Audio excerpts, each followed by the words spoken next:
네, 안녕하세요. 반갑습니다. 박한쌤입니다. 자, 오늘 30번째 이슈킹을 맞이해서 여러분들과 함께 특집 방송으로 준비를 해보았습니다. 그래서 오늘 방송은 담백하게 군더더기를 제하고 9월 달에 여러분들께 제가 어떻게 하면 좀 도움이 될 수 있을까? 사람이 그렇잖아요. 뭔가, 저의 프로페셔널한 부분에서 열심히 달리기도 하지만, 일정한 어느 부분이 목표가 채워졌다든가, 아니면 일정 부분은 반드시 의미를 둬야 사람이 뭔가 그 일이 지속되고 즐겁고 보람된 일을 한다라고 인간은 그렇게 설계가 저는 되어 있다고 생각합니다. 사회생활을 하는 존재라면. 자, 그래서 오늘은 30번째 이슈킹 시간을 맞이해서 여러분께 어떻게 하면 도움이 될까 하다가 이제 10월 달에 명절이잖아요. 그래서 9월 달에 여러분들이 지금 투자를 했을 때 10월 달에서 11월 달 사이에 시장의 변동성하고 상관없이 절대적인 가격 매력 및 그 주가 상승의 여력이 있는 거. 재벌들이 비밀 노트에 적어놓고 자기 자식이나 자기 이름으로만 몰래 사고 싶은 그런 주식이 있다면 어떤 걸까? 평상시 제가 연구하고 꼽아놓았던 종목들. 그렇지만 저의 어떤 주식 포트폴리오상 여기까지 선택과 집중을 해야 되기 때문에 여기까지 손을 뻗치기에는 좀 어려운 주식들.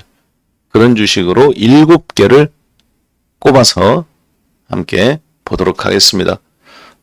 속도감 있게 강의를 진행하기 위해서 간략하게 종목 핵심 포인트만 말씀을 드릴 테니까요.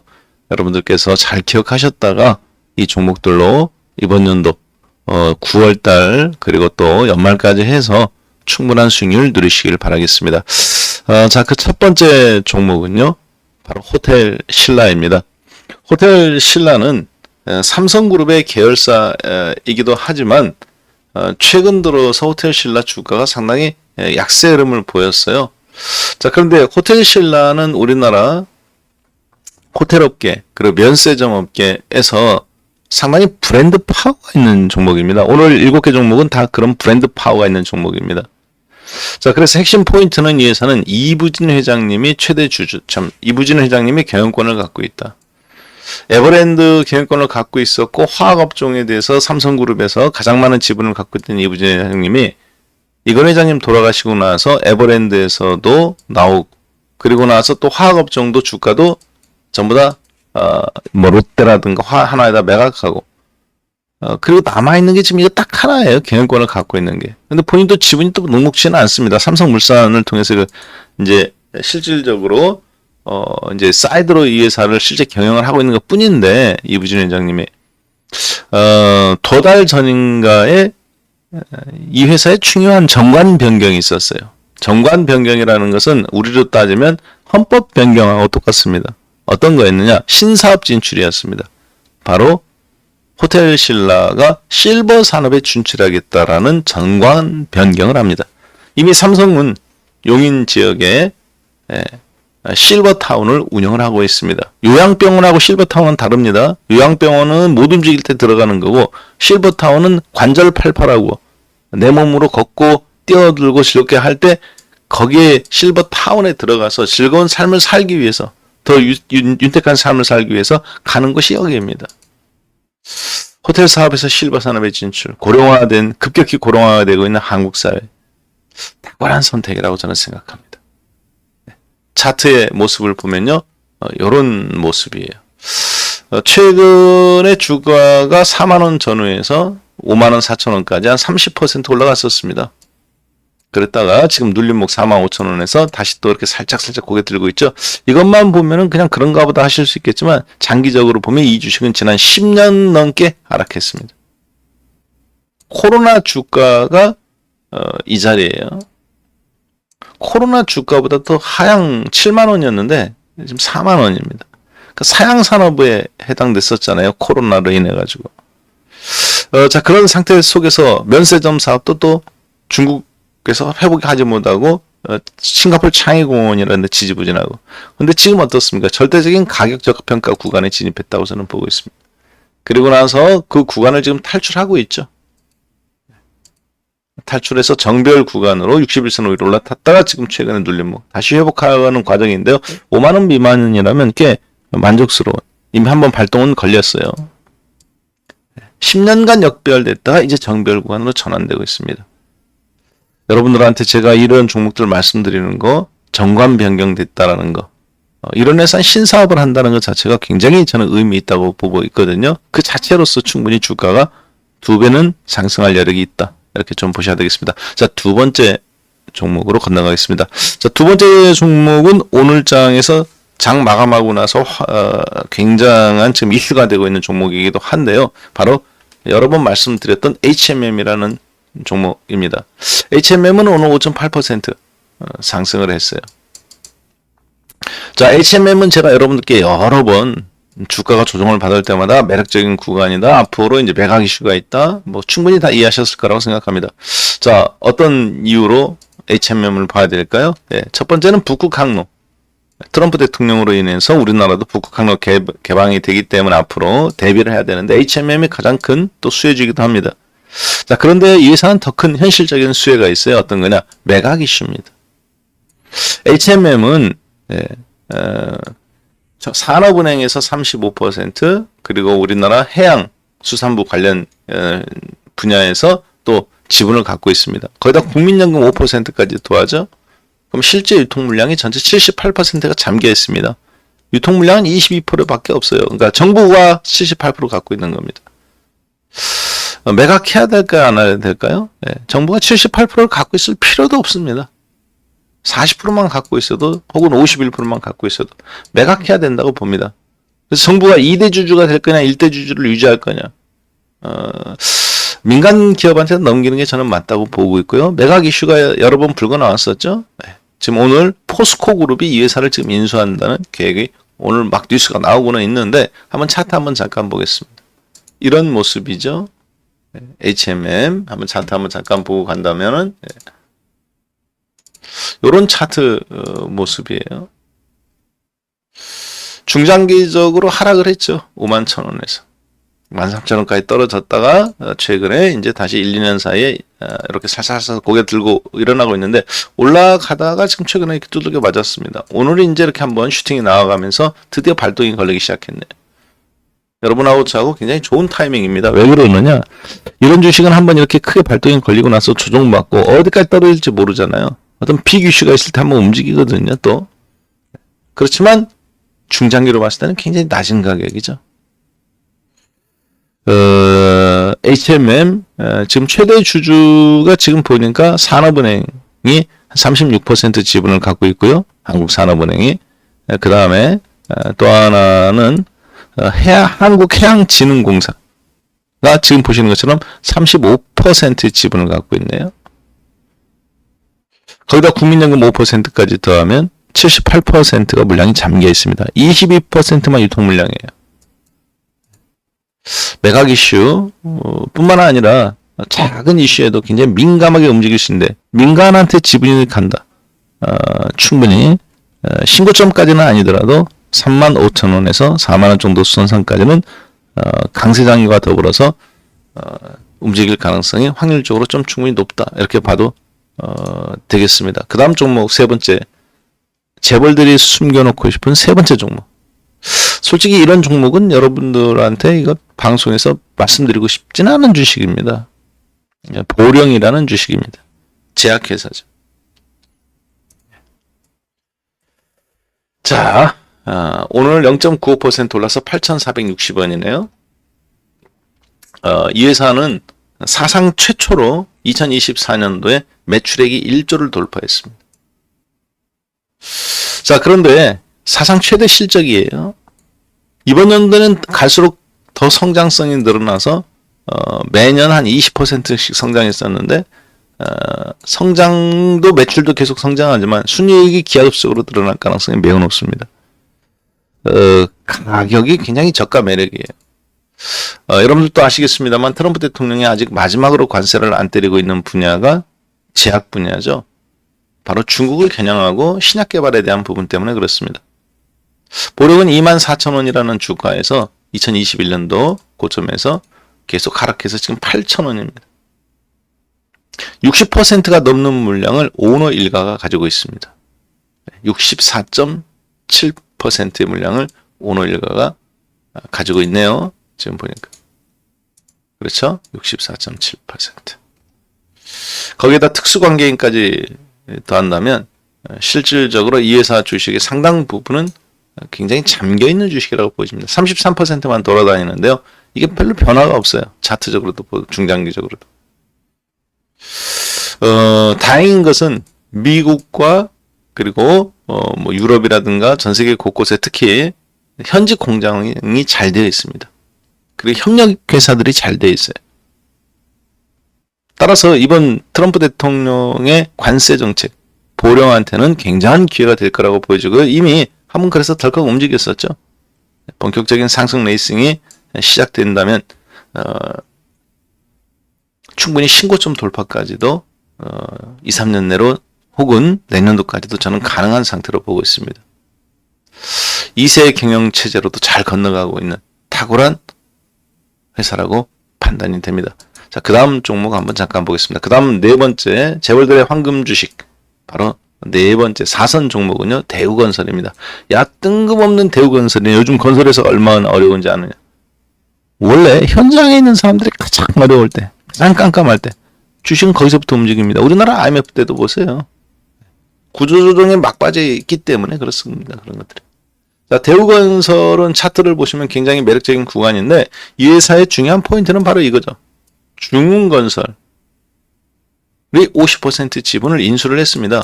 그래서 회사 이름이 대우건설일 뿐이지 사실은 최대 주주는 중흥건설이에요. 이 중흥건설이 공교롭게도 미국 텍사스에 이번에 진출합니다. 이상하지 않으세요? 트럼프 대통령이 제조업 르네상스, 제조업 재건을 하는데 텍사스에 애플도 공장을 짓고 우리나라 삼성전자도 이미 공장을 짓고 있고 많고 많은 주에서 왜 하필이면 텍사스일까요? 중흥건설. 안정적인 물량 확보가 됐다는 얘기겠죠.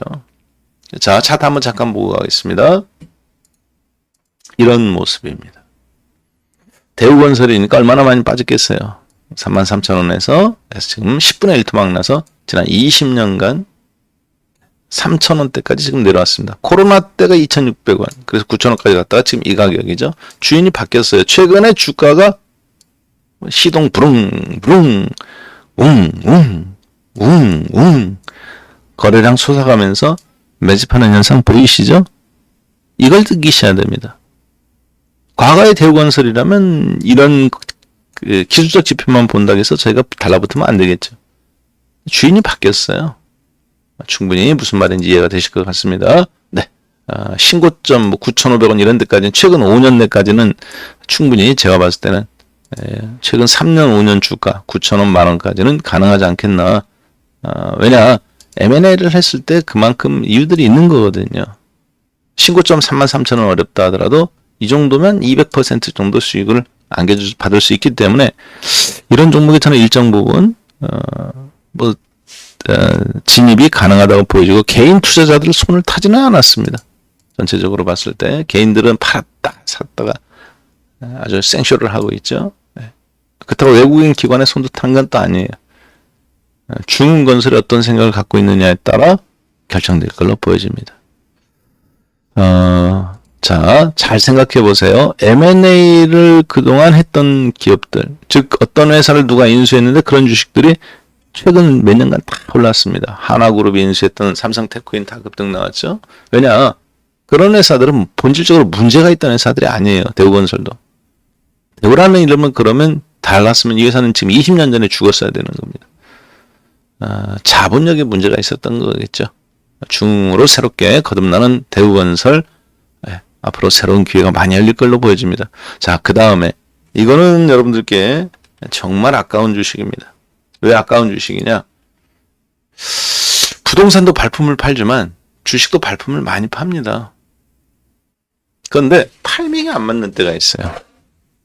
나는 어떤 주식에 이미 다 들어가 있는데 요 개별 종목인데 우리 회원들 데리고 들어가기도 어렵고, 그렇다고 해서 이거 뭐 코딱지만한 주식 거래량이 하루에 1억도 안 되는 거 사기도 어렵고, 오늘 거래량이 4,600만 원이네요.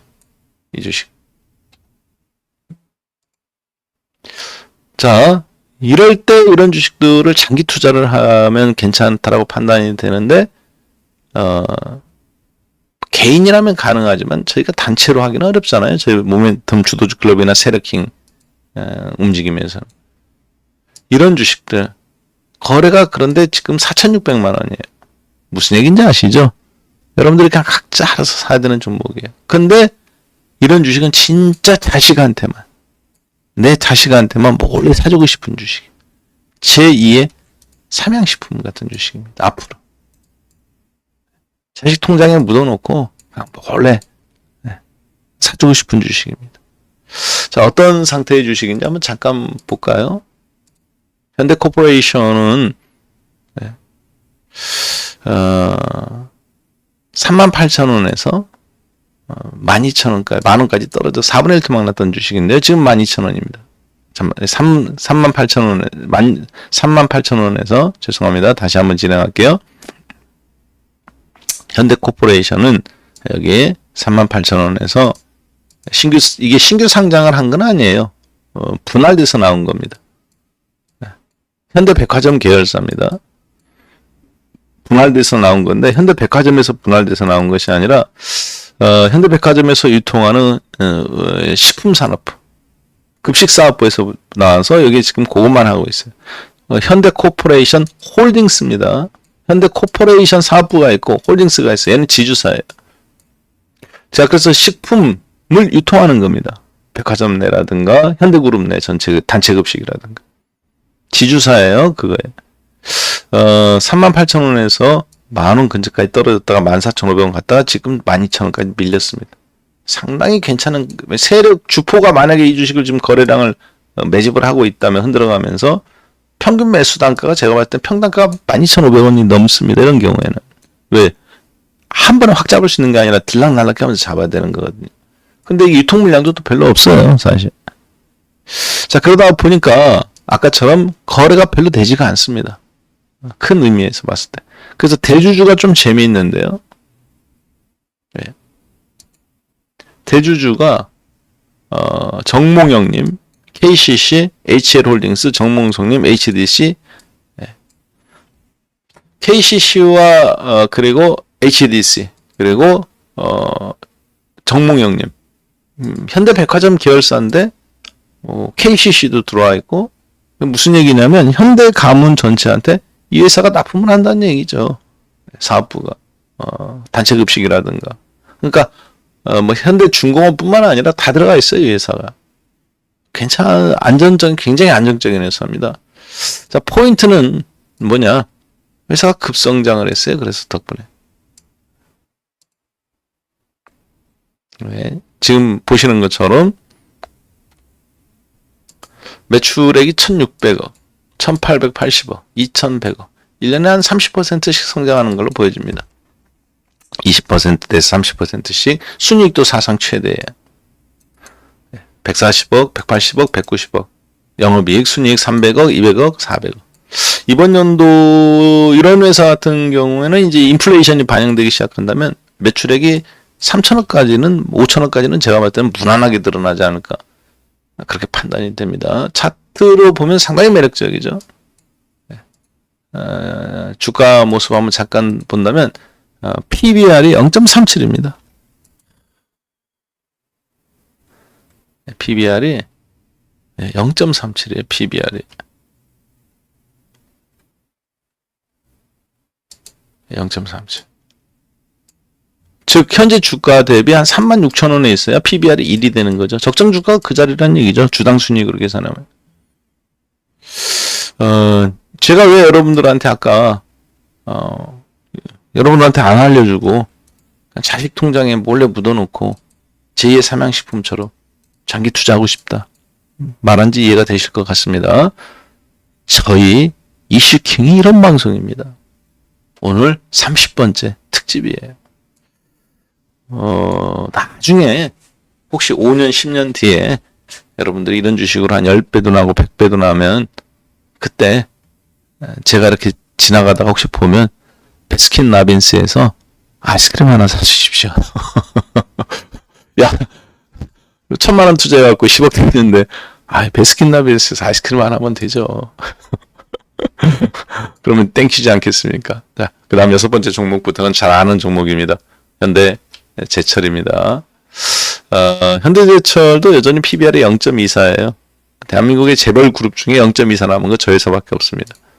이 회사의 가장 큰 특징은 포인트만 말씀드린다면 트럼프의 관세 덕분에 정의선 회장님이 루이지애나에 공장을 짓기로 했죠. 현대제철. 자, 그런데 우리나라 조선소가 또 미국에 진출하네요. 그렇죠? 이미 진출을 했는데 이제 확장이 되잖아요. 그 다음에 또 뭐가 있습니까? 한국 기업들이 또 미국에 또 공장도 짓지만 자동차 부품 회사도 다 현지화 되죠. 뭐 갖다 써야 돼요? 쇠를 갖다 써야죠. US 스틸 어느 나라 회사입니까? 미국 회사입니까? 아닙니다. 일본 회사예요. 신일본 제철이 인수했잖아요. 얼마 전. 현대제철 관세 덕분에 얼떨결에 해외파가 돼버렸어요. 국내에서만 자동차 쇠만 생산하고 머물러 있을 줄 알았더니 이런 주식은 됩니다. 현대제철 같은 주식은 그냥 묻어놓으면 제가 봤을 때는 가장 무난해. 현대글로비스도 지금 신고점 나왔죠. 정의선으로 살아보기 1년 전에. 여러분들이 다는 그렇게 할 수는 없다. 그렇지만 여러분들 재산의 20%만이라도 현대글로비스에 묻어놓고 한번 정의선처럼 살아봐라. 기억나실 겁니다. 지금 100% 수익이 났네요. 이제는 현대제철 같은 종목으로 다시 또 기회가 있을 거라고 보여집니다. 자, 마지막 종목입니다. 대한유화. 대한유화 PBR 0.44예요. 이 회사의 가장 큰 특징은 NCC 화학 산업이 우리나라가 지금 굉장히 다 적자고 구조조정이 이제 시작했는데요. 이 회사만 유일하게 흑자입니다. 애경 같은 경우는 그래서 매각하죠. 애경 산업을. 자, 그러면 이런 회사들이 생존 기업이니까 더 살아남은 기업이 독점 형태가 더 늘어나겠죠. 그건 당연한 거라고 저는 생각을 합니다. 그래서 대한유화 차트를 한번 잠깐 보시면 발동이 좀 걸렸어요. 40만 5천 원에서 과거에도 이 주식은 올라갈 때 화끈합니다. 이렇게 1년 사이에 8배 700%씩 올라가요. 1년 사이에 불이 붙으면 여기서도 그러고 여기서도 그러고 이번에도 한번 불이 붙으면 6개월에서 1년 사이에 500% 가능합니다. 제가 봤을 때. 근데 이미 시작했다고 보여지네요. 중장기 추세 하락 속에서 40만 원짜리가 7만 원이 되고 그 7만 원짜리가 이제 정별된 지 이제 막 시작하는 구간이죠. 1차 매집, 2차 매집, 3차. 그리고 나서 여기서 이제 레이싱이 시작하는데 이제부터는 올라가가면 여기서부터는 올라가면서 거래량도 늘어났지만 매집이 어느 정도 6개월 동안 있었기 때문에 이제부터는 올라가면서 거래량이 늘어나는 게 아니라 여기서는 한번 늘어나고 이제 올라가면서 거래량이 축소됩니다. 왜? 매집이 완료되면 그렇게 되게 되어 있어요. 갖고 있는 물량을 털지 않기 때문에. 자, 눌림목 주고 다시 움직이고 있죠. 대한유화. 지금으로 보면 올라온 것 같지만 멀리 보면 이제 레이싱 시작이에요. 여러분들이 단타를 통해서 이런 식으로 돈을 벌어서 혹은 투자를 하셔서 아까 현대코퍼레이션처럼 정말 중장기 종목이나 현대제철 같은 걸 무거운 종목으로 살랑살랑 조금씩 이동해 놓는 거. 좋은 전략이라고 생각합니다. 상당히 괜찮은 전략이겠죠. 자, 현대제철 한번 잠깐 보고 갈까요? 차트. 이런 모습이죠. 14만 9천 원에서 그러니까 15만 원에서 지금 3만 3천. 거래량 보세요. 갈수록 우상향이죠. 이것도 이제 거의 정도는 이제 매집이 상당 부분 완료가 돼 갖고 있다라고 보여집니다. 눌림목 주고 재상승 구도로 가고 있는데 외국인들이 연일 매수해요. 개인들은 다 팔아지기고 있는데. 자, 잘 참조하셔서 여러분들께 기쁨 주고 사랑받는 박한샘의 이슈킹. 이거 오늘 30번째인데요. 앞으로 100회, 200회, 300회, 3000회까지 장수해가면서 여러분들의 주식 투자 인생에 곁에서 함께 든든하게 품목이 되어주는 그런 존재로 있고 싶습니다. 네, 이렇게 해서 오늘 30회 특집 재벌들의 비밀 노트 속 황금 주식 7선이라는 종목으로 함께 살펴보았습니다. 네, 감사합니다.